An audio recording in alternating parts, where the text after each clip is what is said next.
I'm Willa Crane, 24, a first-year elementary school teacher in South Bend, Indiana. At midnight, my world shattered. A baseball bat swung hard, crashing into the back of my neck. I collapsed, pain exploding through me, my vision blurring. My brother stood over me, his silhouette gripping the bat, eyes glinting with something dark. I tried to scream, but my voice choked. With trembling hands, I grabbed my phone, typing a desperate SOS to my best friend. He hit me. Call 911. Before I could hit send again, my mother and father burst in. I thought they'd save me. Instead, my mother laughed coldly. Stop overreacting. He's just playing. My father smirked, adding, Go back to sleep. Don't be dramatic. They snatched my phone, its screen still glowing with my unsent plea. I clawed at the floor, fighting to stay conscious, but their voices faded into a chilling whisper. Handle it fast. No traces. This wasn't a prank. My own family, the people I lived with, were hiding something sinister. My head throbbed, but one thought burned clear: I had to survive. I had to expose them. As I slipped toward darkness, I clung to that resolve, knowing the truth would unravel in ways I couldn't yet imagine. Have you ever been betrayed by those closest to you? Drop a comment with your story and hit subscribe to follow mine. The fight for justice starts here, and you won't believe what comes next. The next morning, I woke on the cold garage floor. My neck ached, a heavy pulse reminding me I was still alive. As I lay there, unable to move at first, memories surged back, painting a picture of why I'd always been a stranger in my own home.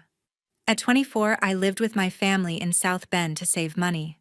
My teaching job at the local elementary school barely covered my student loans, so moving out wasn't an option. But staying came with a price. My mother, Nova Crane, and my father, Ulysses Crane, poured their attention on my brother, Tate Crane. At 19, a college freshman, Tate could skip classes or wreck his car, and they'd just laugh. He's figuring it out, Nova would say, her voice warm for him. For me, it was different. If I forgot to unload the dishwasher or stayed late grading papers, Ulysses would scold me. Get it together. Willa, he'd snap, his eyes cold. The divide started years ago, rooted in small moments I didn't see coming. My grandma, Margaret Crane, was my escape. As a teenager, I'd bike to her house near Notre Dame, where we'd read mystery novels or tend her rose garden. You've got her spirit, she'd tell me, her smile soft. Tate never cared to visit. He'd scoff, calling her that old lady when her name came up. Grandma noticed. She saw his charm was shallow, his temper quick. When Grandma died 3 years ago, her will changed everything. She left me $800,000 to be received on my 25th birthday because I'd been there for her, bringing her tea, listening to her stories. The trust was locked until I turned 25, just a year away now. That money split our family apart. Tate's resentment grew sharp. At dinners, he'd glare when anyone praised my teaching. One evening, he tripped and sent my camera crashing to the floor, its lens shattered. My bad, he said, his smirk betraying him. Another time, my laptop stopped working after he used it. The screen cracked. Nova brushed it off. Accidents happen, Willa, she said, her tone flat. Ulysses just nodded, avoiding my gaze. Their favoritism wasn't new, but the will made it worse. Nova started mentioning the money more often. That inheritance could fix things, she'd say over breakfast, her eyes flicking to me. Ulysses, always tinkering with his computer, would hum in agreement. I overheard them arguing late at night about unpaid bills, their voices tense through the walls. They were drowning in debt, and I was starting to feel like a means to an end. Tate took it further. Why her? He hissed one night, cornering me in the hallway. You don't deserve it. His words cut deep. He was my brother, but we were never close. His pranks escalated, hiding my lesson plans, pouring coffee on my books. Each time, Nova and Ulysses defended him. He's under pressure, Ulysses said, shrugging. Teaching was my lifeline. My students' eager faces gave me purpose, a reason to keep going. But at home, I was invisible. Tate's actions grew bolder and my parents' excuses weaker. One afternoon, I found my car keys missing, forcing me to miss a parent-teacher meeting. Tate grinned when I confronted him. "Chill, Willa," he said, tossing them back. Nova overheard and sighed. "Don't make a scene," she told me. That night, I caught her whispering to Ulysses in the living room. "That money could save us," she said, her voice low. "She doesn't need it." Ulysses murmured back, agreeing. My stomach churned. They weren't just protecting Tate, they were planning something. The garage's chill brought me back. Those memories made it clear Tate's jealousy and my parents' desperation had been simmering for years. With my 25th birthday looming, they were running out of time. I wasn't just their daughter. I was an obstacle. I had to escape, uncover their plan, and protect what Grandma gave me. Days before I'd been trying to focus on teaching. My classroom was my sanctuary where I could pour my energy into lesson plans and my students' bright questions. But tension at home bled into everything, pulling me apart. The week of my parents' anniversary party, it all boiled over. As a first-year teacher in South Bend, I was still finding my footing. My days were spent crafting activities for my third graders, hoping to spark their curiosity. I'd stay late at school, tweaking handouts or grading papers, anything to avoid the strain waiting at home. But I couldn't skip the party. Nova and Ulysses had been planning it for weeks, a big event to celebrate their 25 years together. They'd invited neighbors, coworkers, even distant cousins. I dreaded it, knowing Tate would find a way to make me miserable. The night of the party, I arrived home with my folder of lesson plans ready to finalize them after the guests left. The house buzzed with chatter and clinking glasses. I forced a smile greeting people, but Tate was already in his element, charming everyone with his easy grin. He caught my eye and smirked like he knew something I didn't. I ignored him, setting my folder on the kitchen counter out of the way. I just wanted to get through the evening. Halfway through, I stepped away to check on my work. My heart sank. My folder was open pages, scattered, some crumpled, others stained with punch. My carefully drawn diagrams for a science unit were ruined, ink smudged beyond saving. I knew instantly who did it. I found Tate by the dessert table, laughing with a neighbor. "Did you touch my folder?" I asked, keeping my voice low. He shrugged, his eyes glinting. "Maybe it fell," he said, popping a cookie in his mouth. His casual dismissal burned me. I gathered the damaged pages, my hands shaking. Months of work gone. I confronted Nova, who was refilling drinks. "Tate ruined my lesson plans," I said, holding up the evidence. She barely glanced at them. "Don't start drama tonight, Willa," she snapped. "It's our anniversary." I stared, stunned. "This took weeks to prepare," I said. She rolled her eyes. "Make new ones. You're good at that." Her words stung, but worse was her next jab. "Maybe if you weren't so focused on yourself, you'd see we're all struggling. That money from your grandma could help." Her mention of Grandma's will hit hard. Margaret had left me $800,000 to be received on my 25th birthday, just a year away. Nova rarely spoke of it directly, but now her tone was sharp, almost accusing. "She always favored you." Nova added, her voice low so others wouldn't hear. "It's not fair to the rest of us." I froze, the room's noise fading. Ulysses appeared, sensing the tension. "What's going on?" he asked. I showed him the ruined pages. "Tate did this," I said. He sighed, glancing at Nova. "Kids make mistakes, Willa. Let it go." Their dismissal was a punch to the gut. Tate overheard and sauntered over, his expression smug. "You're too sensitive," he said, loud enough for guests to turn. "Always playing the victim." My face burned with humiliation. I wanted to scream that he'd crossed a line, but the crowd's eyes stopped me. I retreated to my room, clutching the ruined plans, my anger mixing with hurt. Nova's words about the inheritance echoed. She wasn't just defending Tate, she was resentful. The money wasn't just a gift. It was a wedge driving us further apart. Later, I overheard Tate talking to a cousin in the hallway. "She thinks she's better than us," he said, his voice bitter. That money should be ours. His words confirmed what I'd feared. My own brother saw me as a rival. The party continued, laughter filling the house, but I felt more alone than ever. Nova and Ulysses didn't care about my work or my pain. They were fixated on something else, something tied to that inheritance. I didn't know their full plan, but the pieces were starting to fit. After the anniversary party, Tate's venomous words and Nova's cold accusations left me shaken. I went to bed uneasy, sensing danger closing in.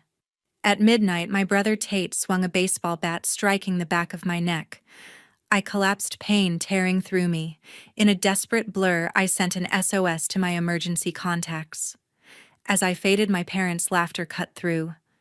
"Don't overdo it," my mother Nova said. "He's just playing." Their mockery stung as darkness swallowed me. I woke in the garage, locked inside. My neck throbbed, but fear kept me sharp.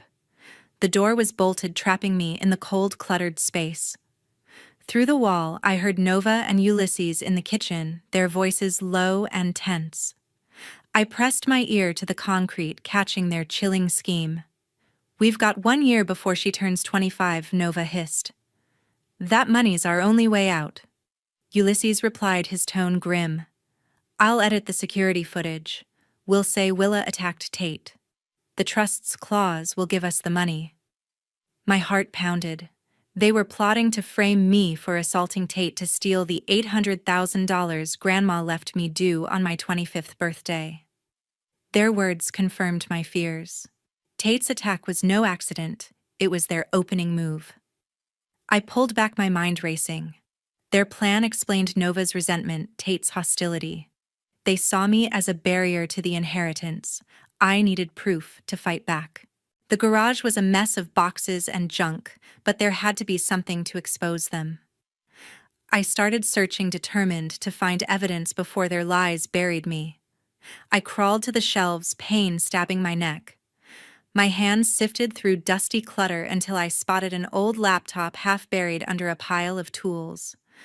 Hope surged through me, a spark of salvation. It was an outdated model, probably forgotten, but it might still work. I powered it on, praying it wasn't dead. The screen flickered to life, and I noticed it was linked to our home's security system. My pulse raced. If the cameras caught Tate's attack, and Nova and Ulysses hadn't erased the footage yet, I had a chance.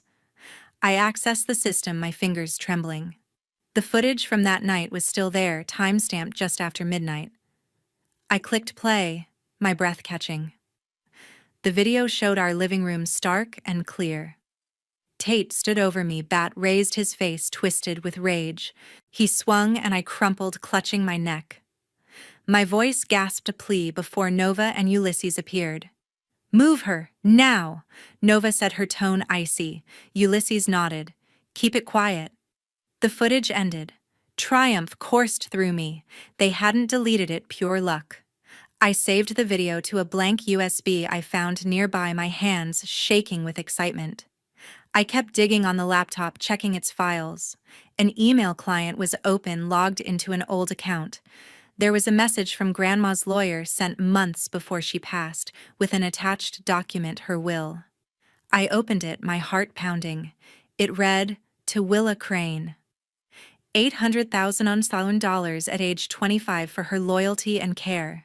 It detailed my time with her, cooking, talking, gardening, while Nova and Tate stayed distant. Then I saw the clause that chilled me to the bone. If I were convicted of a violent crime such as assault, the entire inheritance would transfer to Nova. Grandma had added this to ensure the heir was morally worthy, but it handed Nova and Ulysses the perfect weapon. They planned to frame me for attacking Tate, triggering the clause to seize the money. The realization hit hard. Their scheme was calculated, ruthless, and now crystal clear. I saved the document to the USB, joy flaring in my chest. This was my lifeline, hard evidence to clear my name. I gripped the USB, my resolve hardening. I could expose them, but I was still trapped. The garage door's lock was solid, but I spotted a rusty screwdriver on a workbench. I jammed it into the hinge, twisting until the pins loosened. The door cracked open just enough to slip through. I tucked the USB into my jacket, knowing it was my only defense. Nova and Ulysses were still in the kitchen plotting. The police will believe Tate, Ulysses said. She's got nothing. I crept upstairs, my heart racing. My room felt like a trap, but I needed a plan. I hid the USB under my mattress, praying it would stay safe. I had to reach Quinn or Aunt Lana, someone who'd believe me. Nova's voice drifted up. Check the garage soon, she said. She can't talk. Time was running out. I held the truth, but their lies were closing in. I had to act fast to protect the inheritance and clear my name. By morning, I broke free from the garage. My heart raced as I slipped through the cracked door, the USB tucked safely in my jacket. I sprinted across the yard to the neighbor's house, my breath ragged. The sun was barely up, casting long shadows over the quiet South Bend street. I knocked on the Millers' door, praying they were awake. Mrs. Miller, a kind woman in her 60s, answered, her eyes widening at my bruised neck and panicked expression. "Willa, what's wrong?" she asked, pulling me inside. I stammered. "I need to call 911. My family, they're trying to frame me." She handed me her phone without hesitation. I dialed, my voice shaking as I told the operator about Tate's attack and the plot to steal my inheritance. "I have proof," I said, clutching the USB. "Please send someone fast." The operator promised officers would arrive soon. I thanked Mrs. Miller, who offered me tea, but I couldn't sit still. My mind churned with what came next. Minutes later, sirens wailed. 2 officers, a man and a woman, arrived at the Millers' door. I explained the attack, my voice steady despite the fear. "My brother Tate hit me with a bat last night. My parents, Nova and Ulysses, locked me in the garage. They're planning to frame me for attacking him to take my inheritance. $800,000, I'm due at 25. The male officer, Officer Daniels, raised an eyebrow. "That's a serious accusation." "Got any evidence?" I held up the USB. "This has a video of Tate attacking me and the will showing their motive." Before they could respond, my phone buzzed in my pocket. I'd grabbed it before escaping. A text from an unknown number read, "You attacked Tate. We have proof. Turn yourself in." My stomach dropped. Attached was a grainy video clip showing me swinging a bat at Tate, his body crumpling. My hands shook. It was fake. Ulysses must have edited the security footage just as he'd planned. Another text followed, supposedly from me to Tate. "I'm done with you. You're dead tonight." I stared, horrified. They'd fabricated messages to make me look guilty. The officers watched me closely. "That's not me," I said, my voice cracking. "They're setting me up." I handed Officer Daniels the USB, urging him to check it first. "The real footage is here," I said. "It shows Tate attacking me and my parents covering it up." The female officer, Officer Lee, took the USB and plugged it into a portable device. The video played clear, unedited, showing Tate raising the bat, striking me down, and Nova and Ulysses dragging me away. "Move her now," Nova's voice echoed. The officers exchanged glances. "This looks legit," Lee said, "but we'll need to verify both videos." I pulled up the will file from the USB on their device. It detailed Grandma's bequest, $800,000 to me at 25 for my loyalty, cooking, talking, gardening with her, while Nova and Tate stayed distant. The critical clause made my blood run cold. If I were convicted of a violent crime, like assault, the entire sum would pass to Nova. Grandma had included this to ensure the heir was morally upright, a safeguard rooted in her distrust of Nova's greed. But it gave my parents a perfect opening. They'd staged Tate's attack, faked evidence, and planned to pin it on me to trigger the clause. The realization hit like ice. Their betrayal was deeper than I'd imagined, a calculated move to rob me of everything. Officer Daniels nodded. "We'll take this to the station for analysis. The edited video and texts are concerning, but your evidence is strong." I exhaled, relief mixing with dread. "They're still at the house," I said. "They don't know I'm here." Lee radioed for backup, saying they'd question Nova, Ulysses, and Tate. I felt a flicker of hope, but it was fragile. Their lies were convincing, and I was still the target. Mrs. Miller offered to let me stay until the police sorted things out. I thanked her but knew I couldn't hide forever. I needed to contact Aunt Lana, she'd always believed in me. I borrowed Mrs. Miller's phone again and dialed Lana's number. Willa, she answered, her voice thick with worry. Your SOS last night, what happened? I explained everything: Tate's attack, the garage, the plot, the USB. I'm with the police now, I said. I have proof, but they're framing me. Lana promised to drive down from Chicago immediately. Stay safe, she urged. Don't go back to that house. As I hung up, Officer Lee returned. We're heading to your house now, she said. Stay here with Mrs. Miller. We'll need your statement later.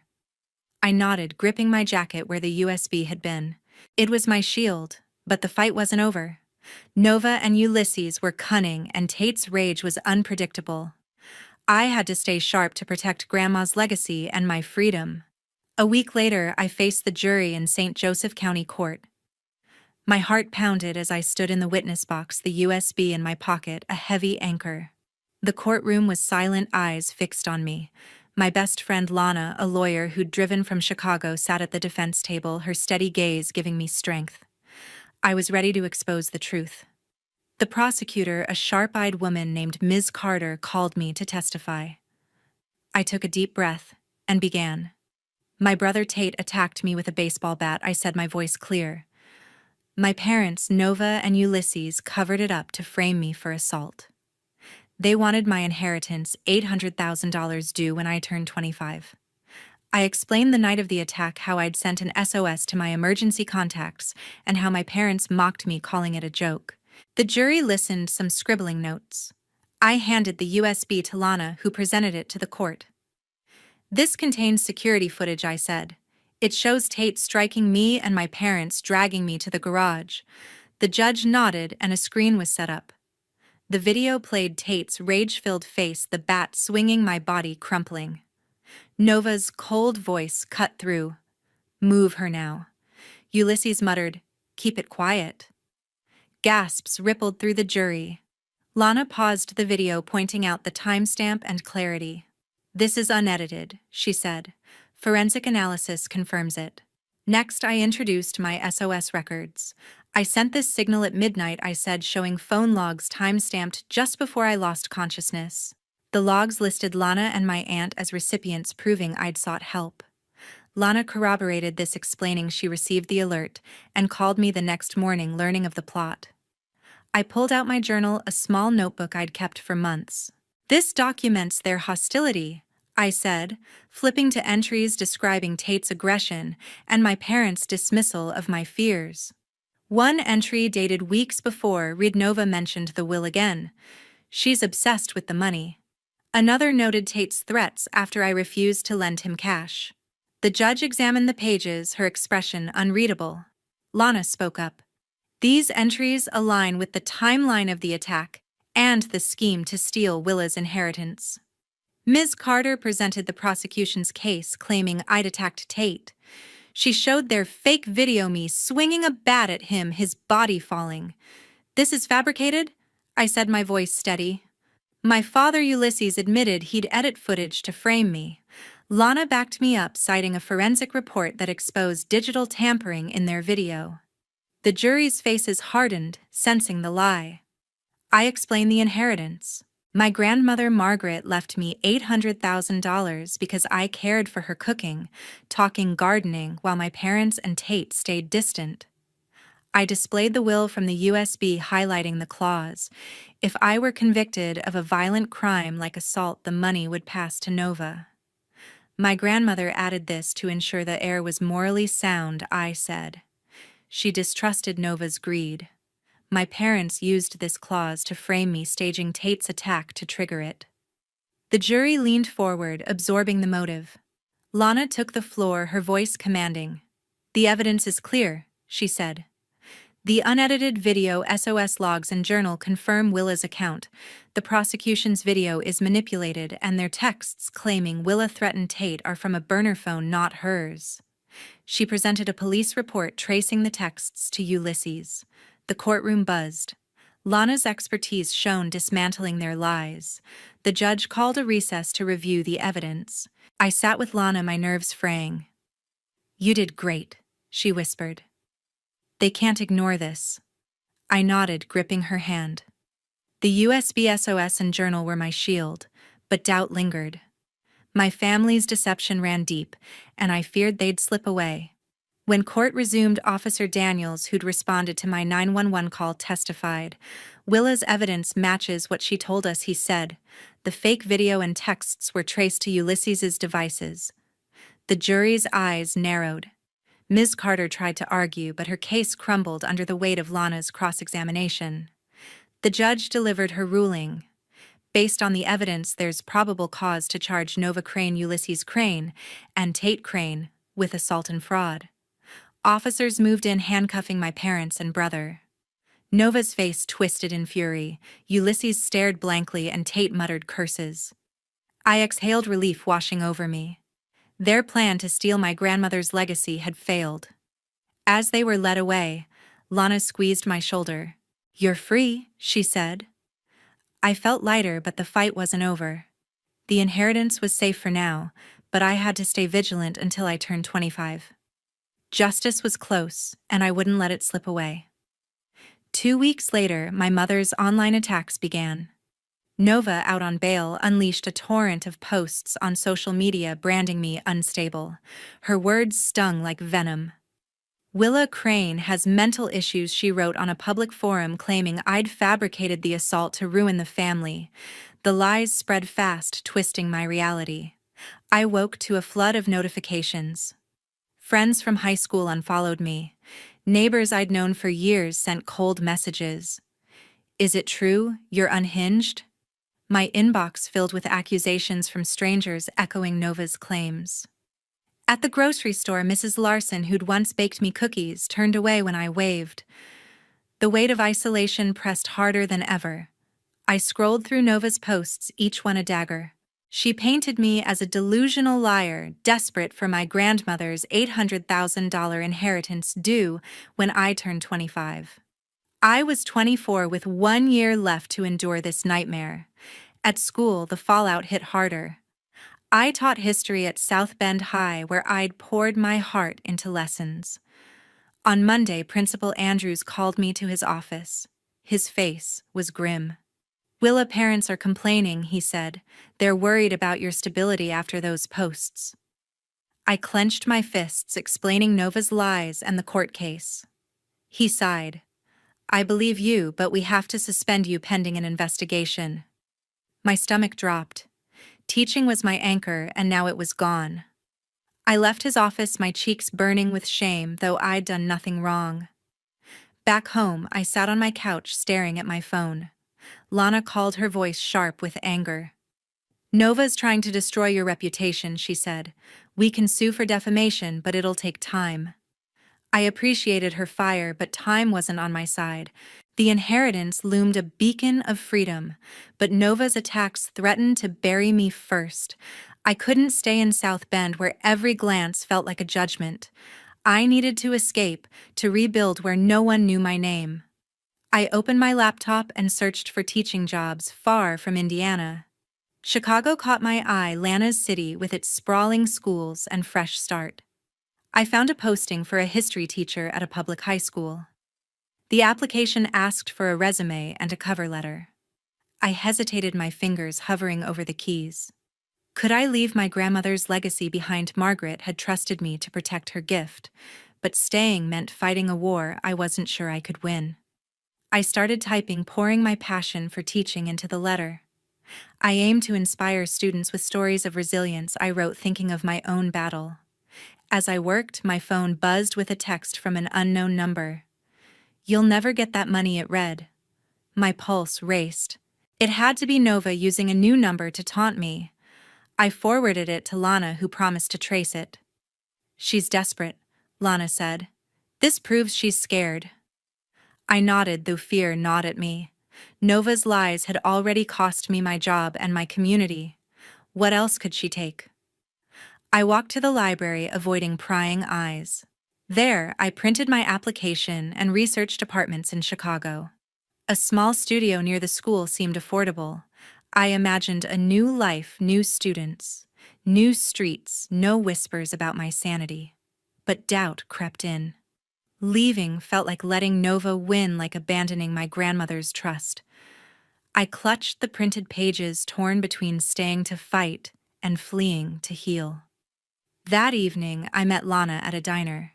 She slid a legal pad across the table, outlining a defamation case. Nova's posts are provably false, she said. We can use the court evidence to shut her down. I sipped my coffee, weighing the option. A lawsuit could clear my name, but it would chain me to South Bend, to this toxic fight. I wanted peace, not more battles. I'm thinking of leaving, I admitted. Lana's eyes softened.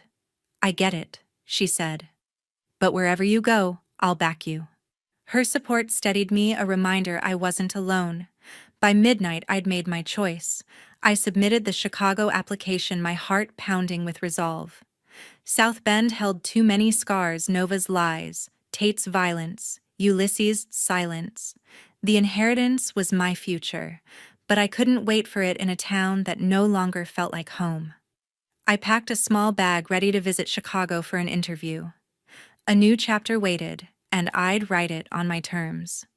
A year later, I rebuilt my life in Indianapolis. The city's energy felt like a fresh breath after South Bend's suffocating whispers. I stood in my new classroom at Lincoln High, writing lesson plans, my heart steady with purpose. At 25, I'd claimed my grandmother's $800,000 inheritance, and with it, a chance to redefine my future. The truth had prevailed. Lana's defamation lawsuit against my mother Nova concluded months ago.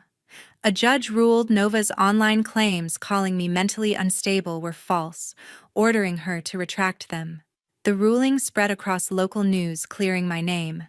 Colleagues at Lincoln High welcomed me without judgment, unaware of my past unless I chose to share it. The school board in South Bend sent a formal apology, reinstating my teaching license, but I declined to return. Indianapolis was home now, a place where I could stand tall. I used part of the inheritance to establish the Margaret Crane Scholarship Fund. Named for my grandmother, it supported high school students pursuing history degrees, her favorite subject. At the fund's launch, I stood before a small crowd of educators and students, my voice steady. "This is for students who seek truth," I said, picturing Margaret's warm smile. She taught me to value knowledge over greed. The first recipient, a shy senior named Emma, thanked me with tears in her eyes. Her dream was to study ancient civilizations, and the scholarship would cover her tuition. Seeing her hope mirrored my own, a reminder of why I'd fought so hard. Lana flew in for the event, her presence a quiet strength. Over coffee afterward, she updated me on my family. Nova faced jail time for fraud, her appeals exhausted. My brother Tate and my father Ulysses were serving sentences for their roles in the assault. I nodded, feeling no anger, only distance. They'd chosen their path, and I'd chosen mine. Lana squeezed my hand. "You've built something real," she said. I smiled, grateful for her loyalty, a bond stronger than blood. Teaching became my refuge. My students, a mix of curious and restless teens, challenged me daily. I crafted lessons on revolutions, drawing parallels to my own fight for justice. One day, a student named Malik raised his hand.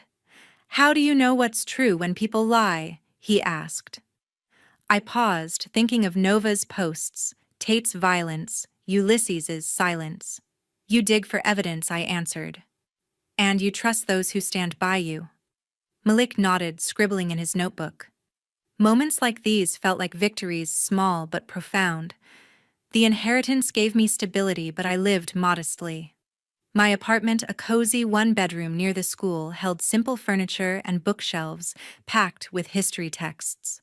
I donated a portion of the funds to a local women's shelter, remembering my own moments of fear. The rest secured my future, a safety net Margaret had intended. I often thought of her, her stories, her garden, her trust in me. She'd seen my strength when I doubted it myself. One evening, I received an email from Principal Andrews, my old boss in South Bend. He congratulated me on the scholarship fund, admitting he'd misjudged me under pressure. "You're doing great things," he wrote. I replied with thanks, but no nostalgia. South Bend was a chapter closed, its scars fading. I'd learned that family wasn't just blood, it was the people who chose you. Lana, my students, even Emma were my family now. Reflecting on my journey, I saw justice as more than a courtroom win. It was the courage to face lies, to stand alone when the world turned away. The truth wasn't always loud, but it endured. Nova's accusations had crumbled under scrutiny just as Margaret's faith in me had held firm. I'd fought not just for the inheritance, but for my right to define myself. That was the real victory. On weekends, I volunteered at a community center teaching history workshops. One session, I shared a story about a woman who overcame betrayal to build a legacy. The teens listened eyes wide, unaware I was speaking of myself. "What's the lesson?" a girl asked. I smiled. "Truth is your compass," I said. "And family is who lifts you up, not who tears you down." They nodded, and I felt Margaret's spirit in the room guiding me still. As I locked my classroom one evening, my phone buzzed. Lana had sent a photo of us at the scholarship launch, both smiling. "Proud of you," she wrote. I saved the picture, my heart full. The past year,